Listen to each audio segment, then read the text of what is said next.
So hello, welcome to this interview today on Too Much Mary channel. I'm having an amazing, inspiring person with me here today. Her name is Lisa Welsh, and she is all about loving yourself and loving everything you put into your body.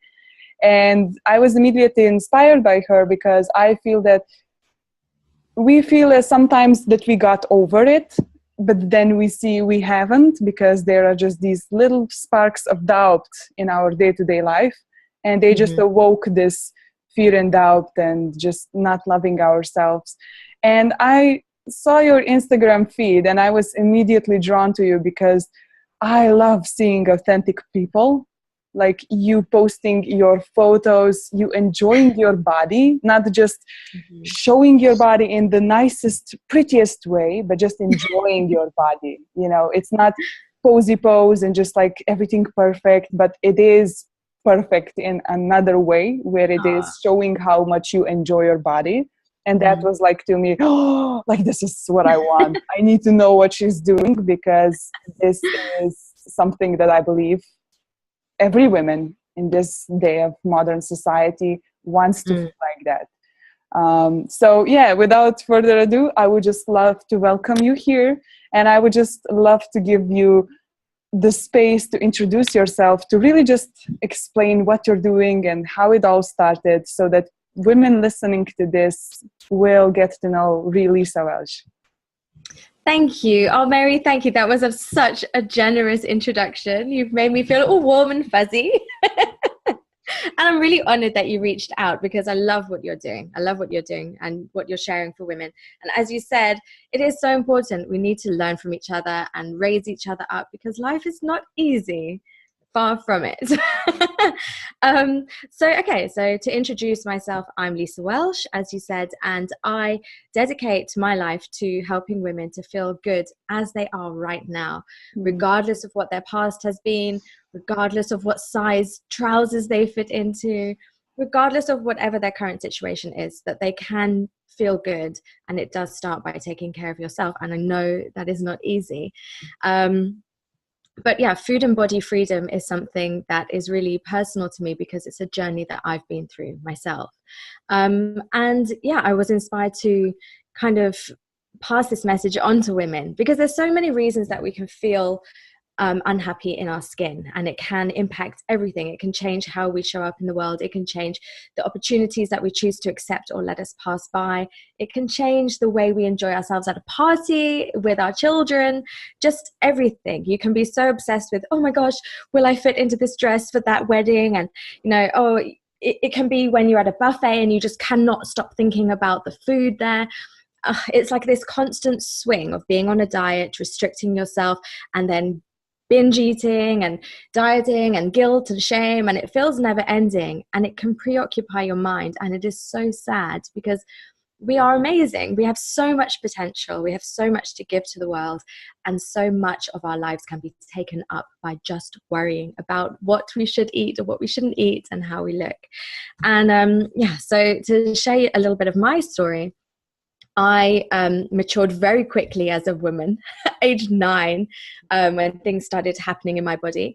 And I suddenly had, I'm very short. I'm like 4'11", and I suddenly got these gigantic boobs, and like I didn't know what to do with my body. It was just, I was uncomfortable in my skin, and my peers weren't developing as quickly. And yeah, I felt big, and the shirts, my school shirts, had to be big, and I'm tiny. So I felt uncomfortable from a very young age.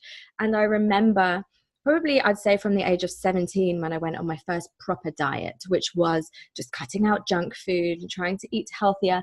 And the pounds fell off. Like I lost 5 pounds very quickly. It was great. I felt excited. And that kind of excitement and anticipation that I could control something and actually change myself for the better.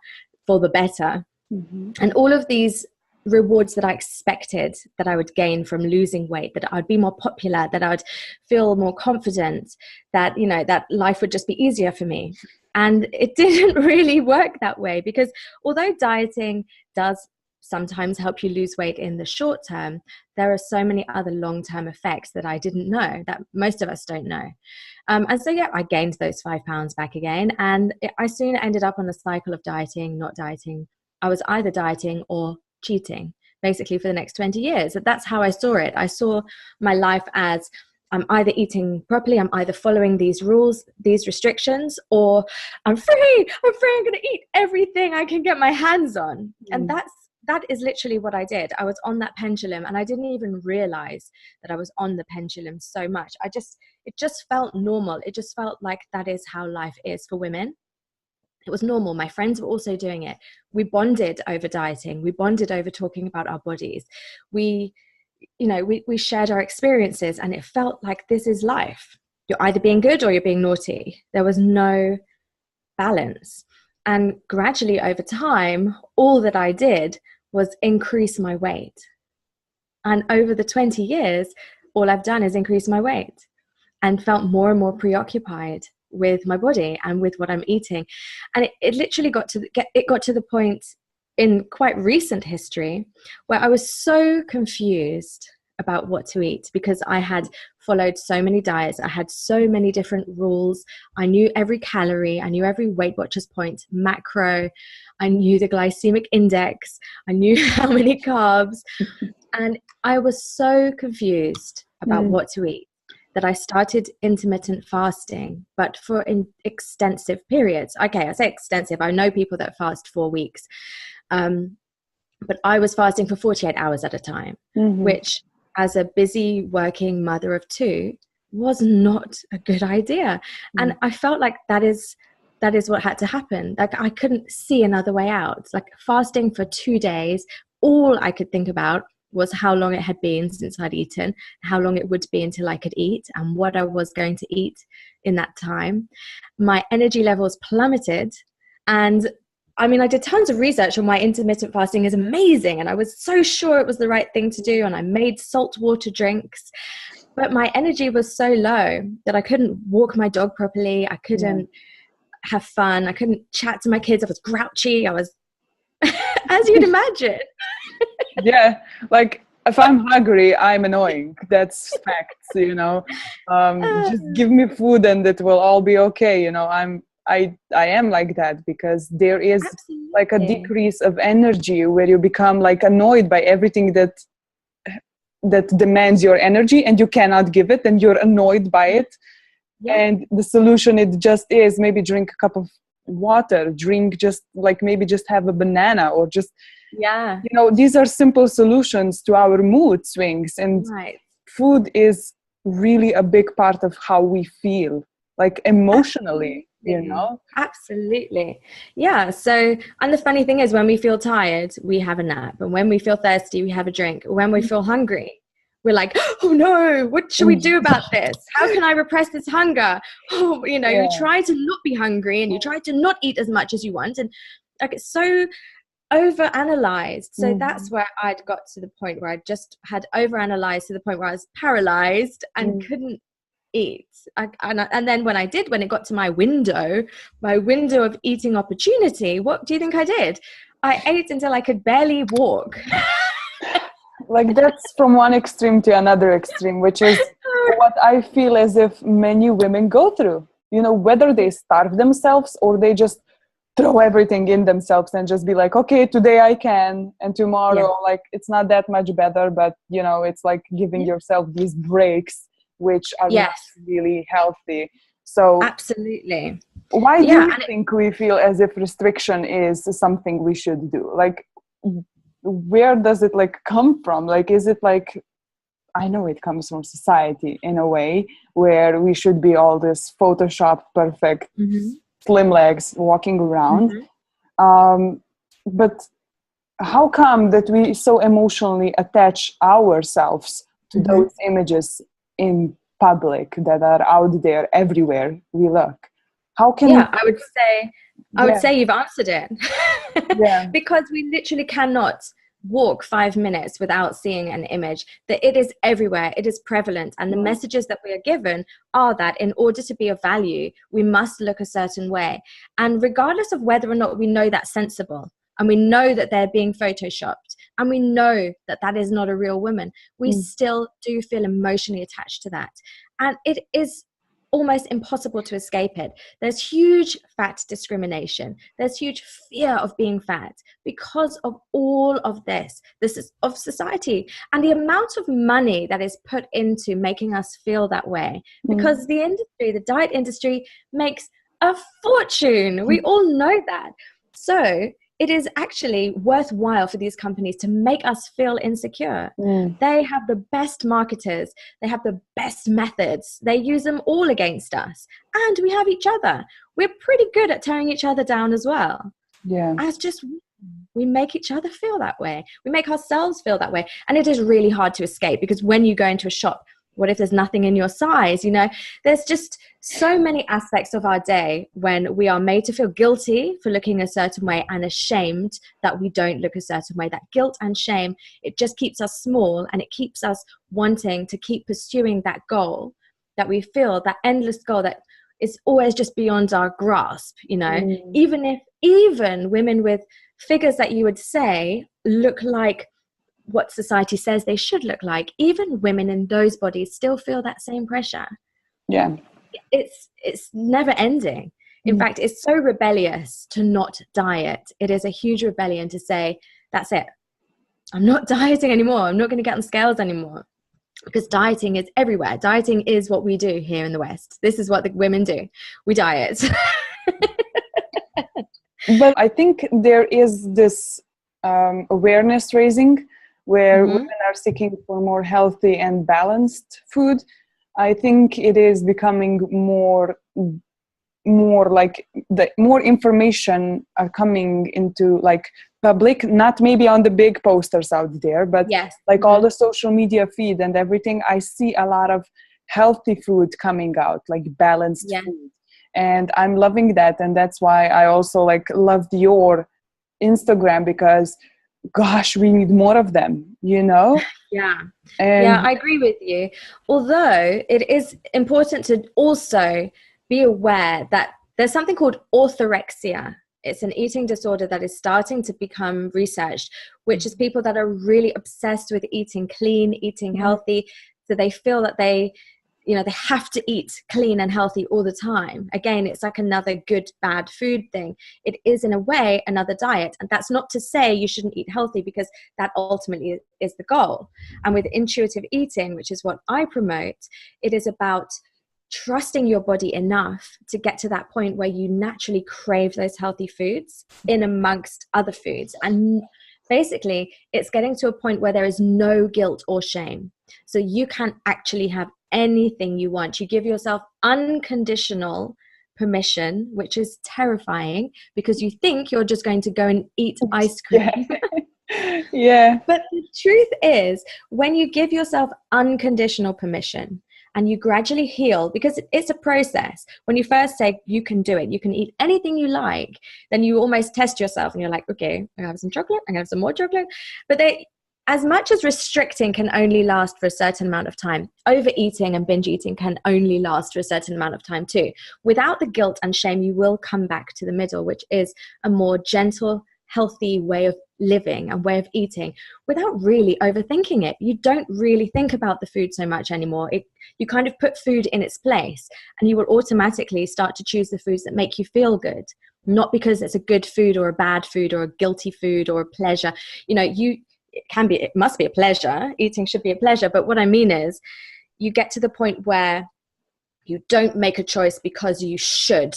You make a choice because you naturally want to. And it is a process, but it is possible. It's freeing.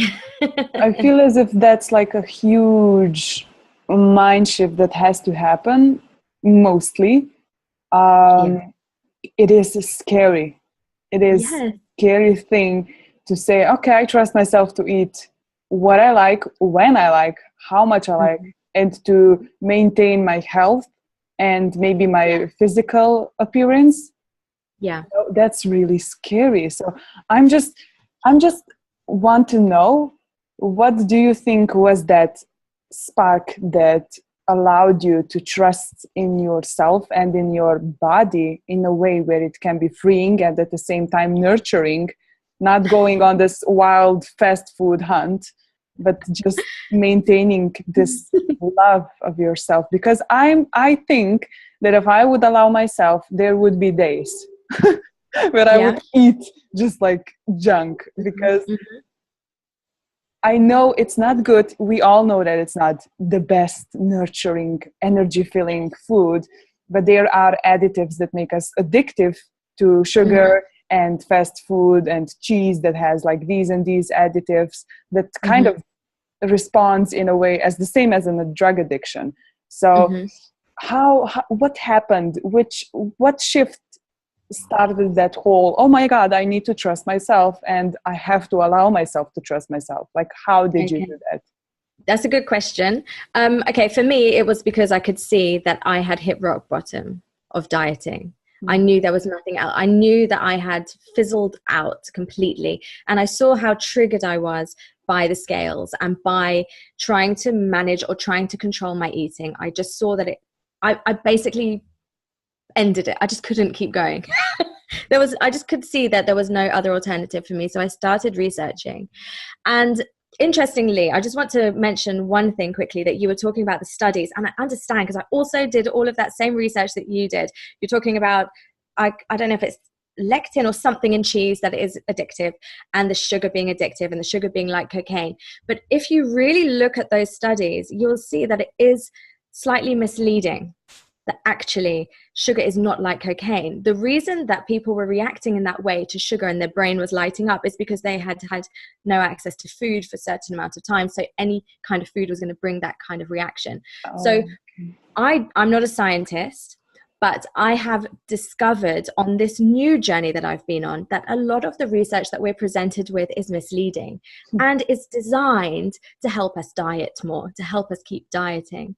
And it's not to say that, drinking gallons of fizzy drinks is not great for us. That's true. So I'm not denying that there are foods that are more nourishing and are a kinder choice to our bodies. And now the interesting thing is, when you give yourself permission, like you were asking, when I finally realized dieting had totally and utterly failed me, I just had a light bulb moment, really, because I'd starved for so long and just suddenly thought, what is happening? Yes, I did go through a period of, I'm going to eat whatever I like. And there is a recovery period. And I am not a perfect person by any means. I mean, my eating has been so disordered that I know I'm on a journey. And so that is how it is for everybody. You're on a journey. We have been so disordered, so restricted. We've not listened to our own bodies for so long that it actually is going to take quite a while to get back into tune with that. And so I use a lot of mindfulness practices, and I'm really in tune with my energy levels, and I'm almost enjoying the process of trying foods and seeing how I feel afterwards. And then I can choose what to eat more of and what to eat less of, and when I want to eat and when to stop eating without thinking about it. I mean, I can't even tell you the power I feel when I'm genuinely had enough. Not because somebody told me, not because I measured out my cup of this and half a cup of that. It's a process that you just start to listen to yourself. You start to choose what you really want to. Like, for example, if you've been on a diet and you say, okay, today I'm having a day off, what would you like to eat for breakfast? And you're going to choose the bacon and egg roll because you're not on a diet today. But that's going to get old very quickly when you're not on a diet ever. You're not on a diet anymore. What would you like for breakfast today? Actually, today I'd love a smoothie. I would really genuinely love it. Not because I'm on a diet, not because I'm not on a diet, just because that's what I would really love today. Like, it's a different way of thinking, and it makes you feel so excited. Like, it sounds crazy, but I'm starting to really love juicing. And not because I'm not worried about what sugar's in what fruits. I just picked, like, this looks really fresh and juicy. Oh, I really feel like some ginger today. And it's mind-blowingly freeing. It sounds like it. Yeah. Like, because that you will naturally go down that route. Yeah, for the last few months I've been not dieting. I never really was into dieting because I always had this awareness of, okay, if I restrict that type of food, it's gonna lack and I will replace it with something else, possibly even worse. So I always like was mindful of the pyramid of the foods, like I should consume all of them. So, when I was a teenager, I had this moment where I became bulimic for like a 2-week period until my mom just took my head and just like drove me, like pulled me to the nurse, and she said like, she's not eating, she's throwing up, like she wants to eat fries, she enjoys them, she eats them, but it just gag reflex, right?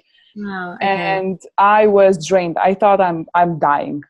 It felt the worst. And after that I was like, okay, like I should definitely not do this, like not restrict myself, not starve myself, because I was a bit chubbier, and I was chubbier, but my lady parts, like the breasts, my boobs, nothing was in shape. I was just like whole balloon, like just no figure. I was just like, so you were a normal teenager. Yeah.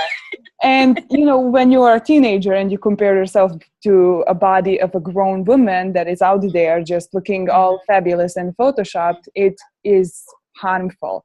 It is toxic to a young woman's mind, because we have these unrealistic expectations, because you're comparing yourself to someone who is 10 years older and you want to look like them, when they have personal trainers, nutritionists, and Photoshop.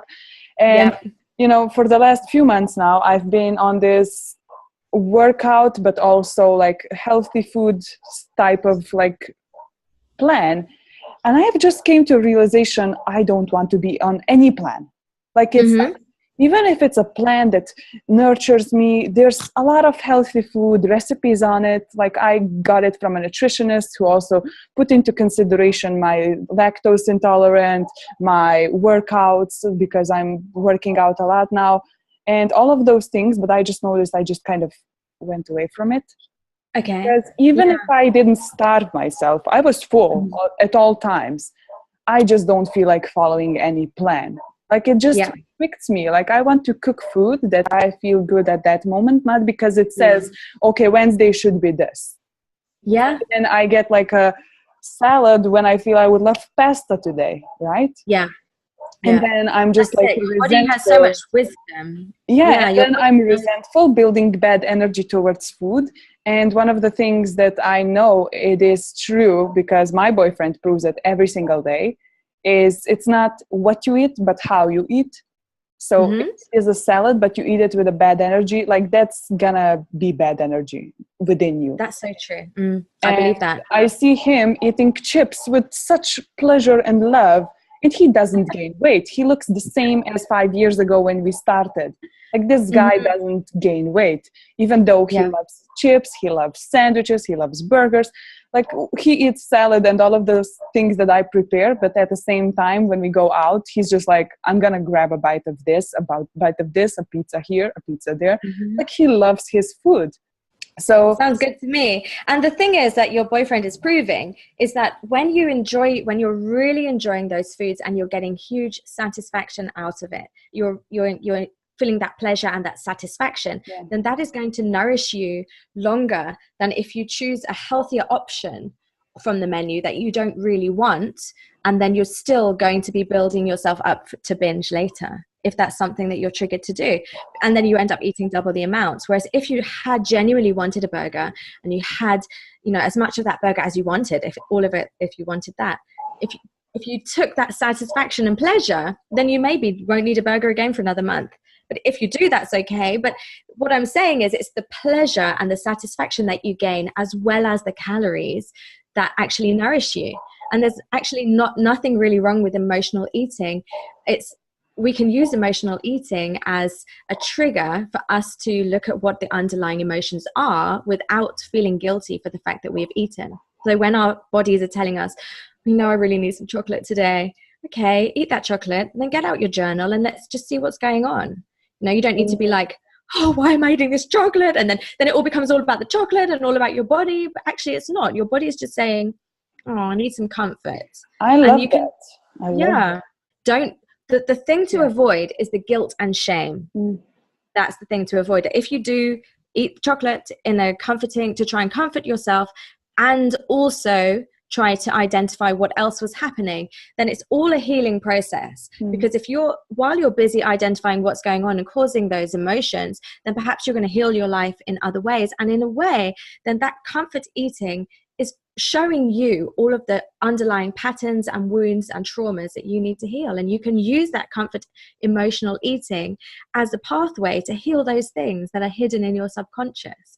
But whatever you do, just don't get caught up in the feeling guilty and shameful and being embarrassed. And then, because you automatically use the eating and your body again as the problem, which isn't. There's something else. Your body's just trying to communicate with you. So just being able to listen to your body and realize that it's trying to tell you something. Like the body mind connection is huge. And when you can actually see that, and you realize that perhaps the weight you're carrying isn't only in body, perhaps it's emotional weight that you need to shed, you know? I love I can that. talk about Yeah. it for days. Yeah, go for it, because I love hearing this, because I totally know how, how when we feel good, we also feel like good with our body image.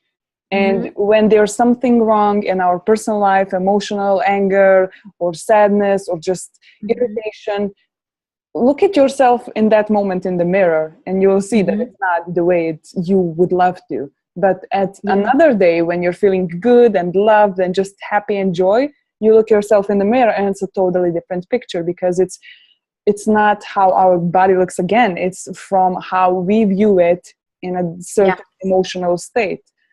And this just brings me to an experience again. Like the other day, me and my boyfriend, like, I love to mention him because he's teaching me so much about body image that I can just like, see, but he's not doing it intentionally. He's just doing these random acts which are just like, oh my God, like I should do that.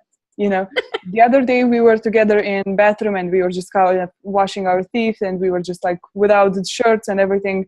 And he just looked at himself and he was flexing. And I was like, what you're doing? Like, what are you doing? Like, this is just like so amazing to watch. And he was just laughing and he was just like, ooh la la, and all of those things, trying to be funny, right?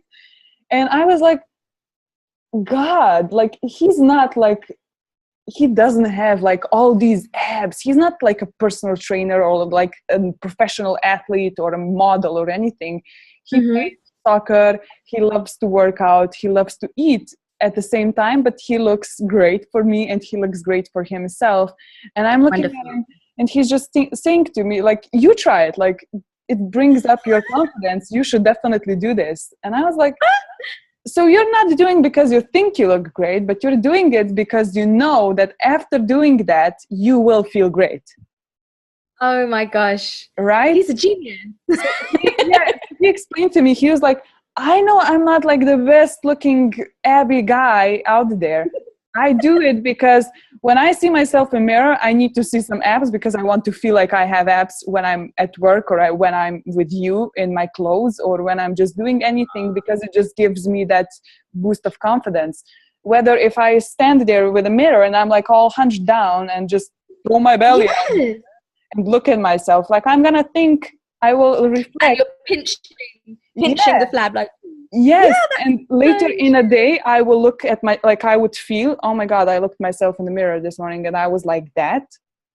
Like, you can recreate the image that you have about your body by just maybe flexing and having fun and just like being, okay, my body's great, And I see that in guys a lot more than I see that in women. Like, how many times do you see women just looking themselves in the mirror, flexing, and just be like, ooh, all is great. Like, having, look at me, having those uber confident moments just to boost themselves up. I don't see that a lot of times in women, which me again, maybe it's more effective to the women than it is to men, because when a man has, like, if he doesn't have abs and he's just like straight, it's all good. But if women doesn't wear those jeans where her Yeah. what is popping, like it's immediately like, we Yeah. have just different standards that we compare women and men to. And Absolutely. And just think, instead of getting on the scales in the morning, yeah. instead of doing that, imagine if we just stood in the mirror and like, oh yeah, I'm so hot. Yeah. And I feel as if that is like the best answer, because if I will think about myself during the day, that for the last 10 times I looked myself in the mirror, I looked popping, like I'm gonna be more confident than just thinking of myself 10 times, hunched down, belly out, and just being like, oh my God, like this is here and this is there and shouldn't be. We can recreate that image of our bodies by just I love that, having Mary. fun with ourselves in the mirror. Oh, that is brilliant. I think that's a great way to start the day. Yeah. I should And add that to my morning routine. absolutely, like I'm actually trying to do that now. It feels so weird because we are not taught to be like that. Women are especially like, be humble, be like quiet, be like more reserved, As like if just we don't needed show. to be more humble about our Yeah. self-image, because my gosh, I don't know many women that are overconfident about their bodies. I Yeah. don't think I know a single one. Yeah. And it's not like overconfident, like ego pumped up, like out there. No, It's just no. like doing it for yourself a bit, just having fun with yourself. Having fun, yeah. Yeah, Maybe because more. when I saw him do that in front of me, I was like, gosh, like, where did you pick that up? Like, and I, at the same minute, I was like, I don't want to do like what will he think of me? Like, I'm like this really like full of myself. Like, I don't want to be like that.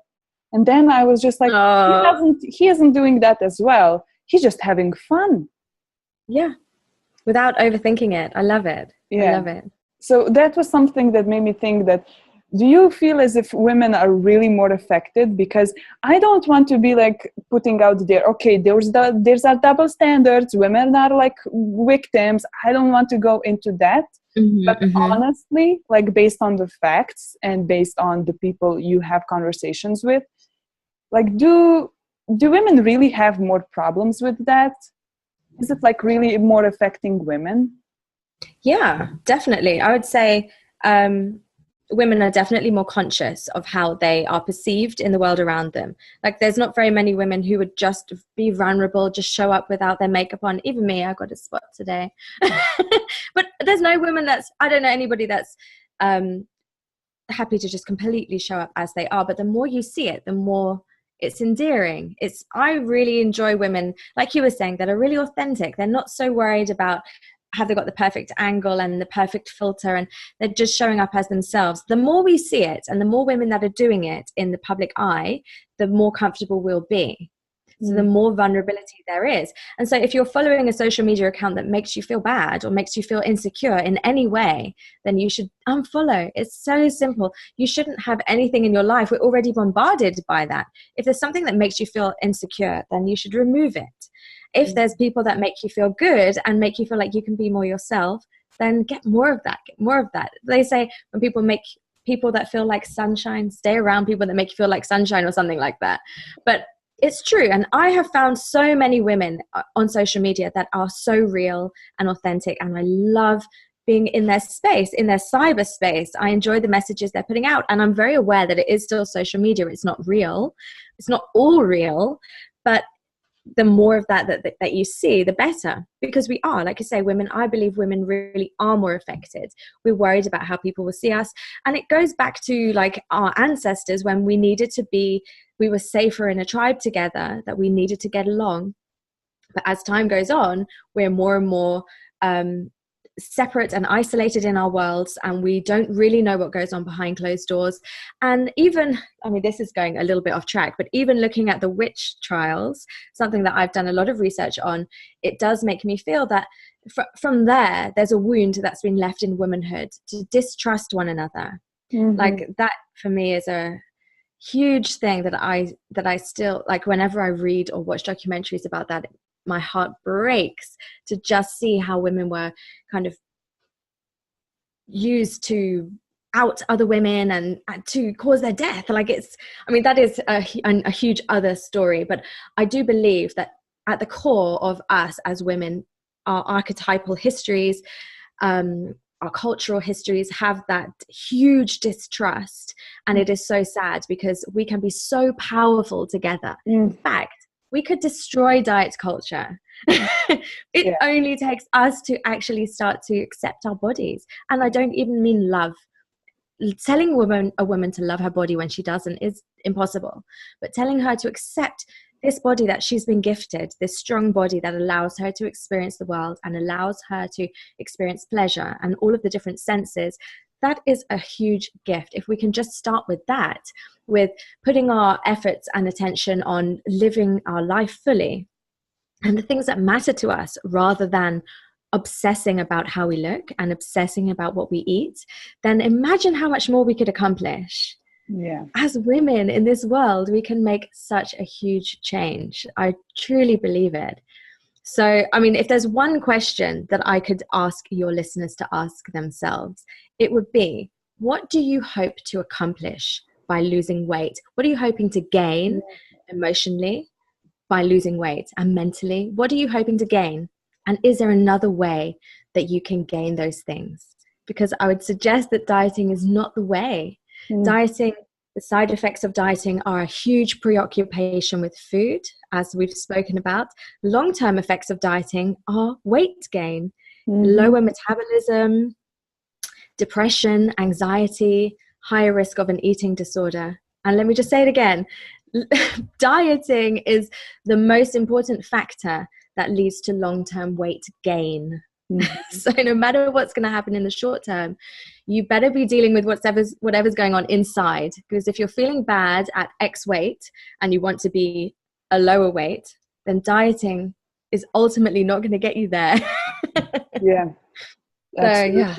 Like dieting is not the solution to all of your subconscious traumas or all of your things, habits that you don't like. It's not going to solve them. Like if you lose those few pounds, kilos, whatever we have, like, is it really gonna change your life that drastically, or is it just gonna leave this feeling of, oh my god, but I thought it would change but it didn't? And then disappointment comes, and I think that from that disappointment comes that weight gain, because then you're like trying to comfort it again with some food and not moving and just being in a state of not doing anything, you know? Yeah, I think that is really powerful. And one of the things I would love to point out that you said, we don't have control over those big posters out there and those advertisings on TV of weight loss, cellulite, this and that, and food this and new pills this and new proteins that. We don't have control over what they're showing to us, but we do have control over our social media account. And to a certain degree, yes, Instagram and Facebook work on certain algorithms where they show you what they think you would love and what you have researched in the past and what you are thinking of now, maybe even speaking of now. But it is of your choice whether you go into categories and not select the famous people, but choose, like, you have these categories on Instagram when you go to search.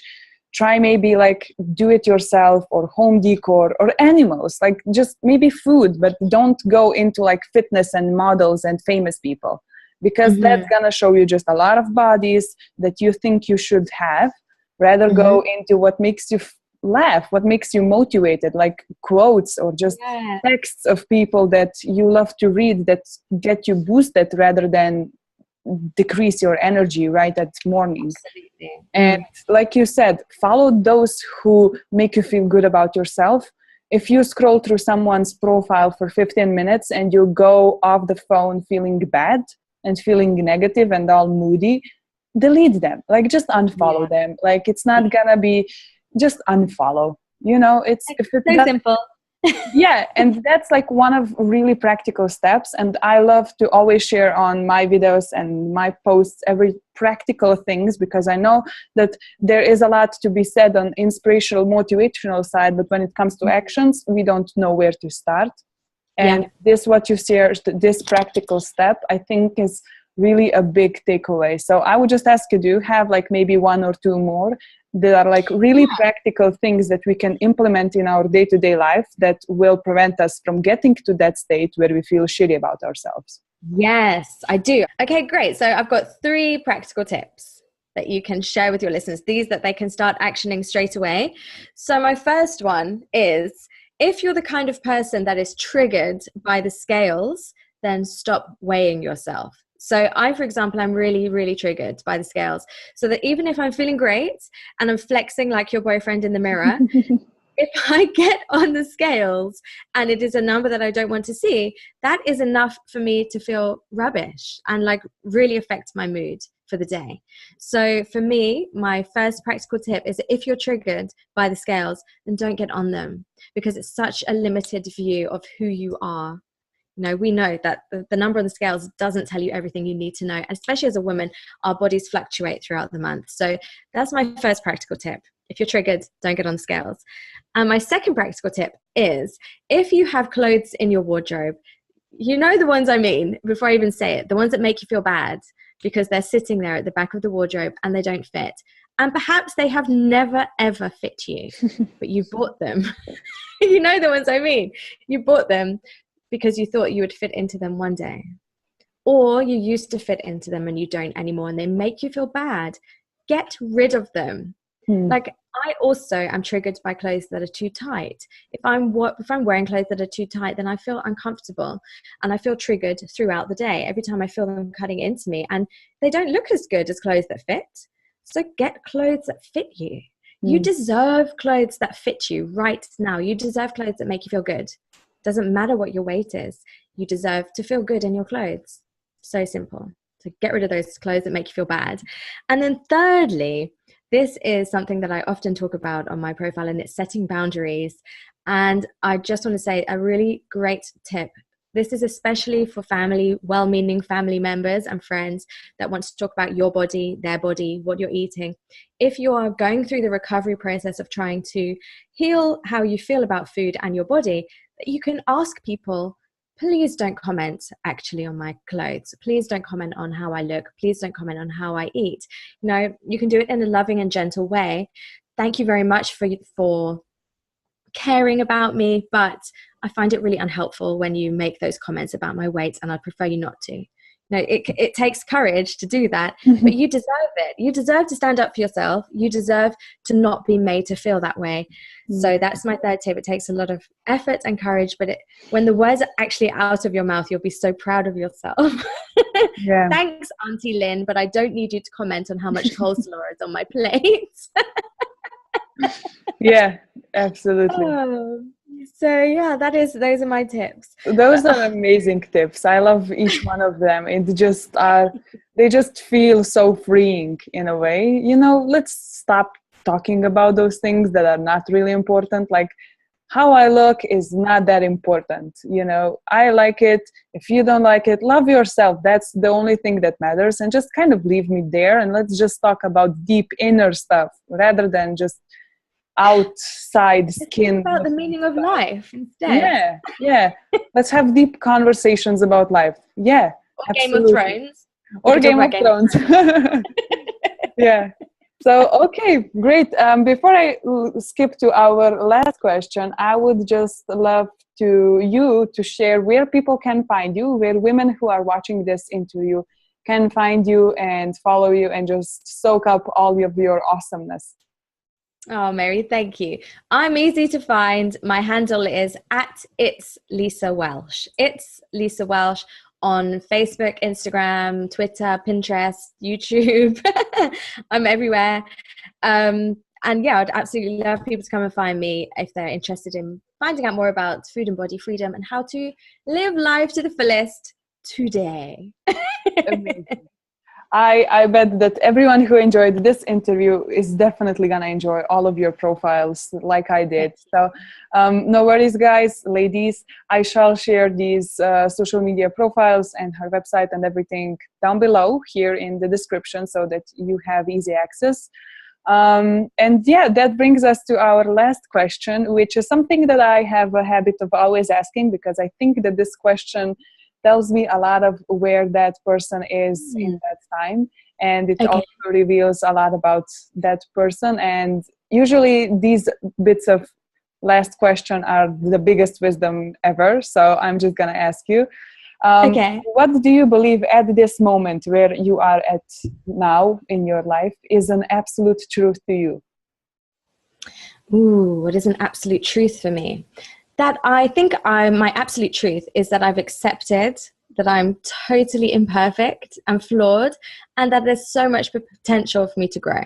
Like I think that for me is my truth. I'm completely at peace with where I am and what I've done, and I'm excited about what's to come. That is amazing. So thank you for sharing that last bit of wisdom on this today's interview. So ladies, goddesses, if you liked this interview, just follow all of those on my YouTube page. I have a lot more, and choose your likes and just comment below if there was something that impacted you, inspired you, or just made you look at things from a different perspective. So Lisa, I really want to thank you for coming here today, for taking your time and just sharing such wisdoms here today with women that are going to look at this. I feel as if these words, these conversations really make the world a better place. And this is ultimately what we want to do with our businesses and with our messages. So thank you. You're creating such a beautiful platform. I'm really honored to have been invited on. So thank you so much too. I really appreciate it. And I will see you ladies in the next interview, next video that is going to be really soon. And Lisa, we will stay in contact, and definitely. Have a great day. Have a great week. Thank you. You too. Take care. Bye. Bye.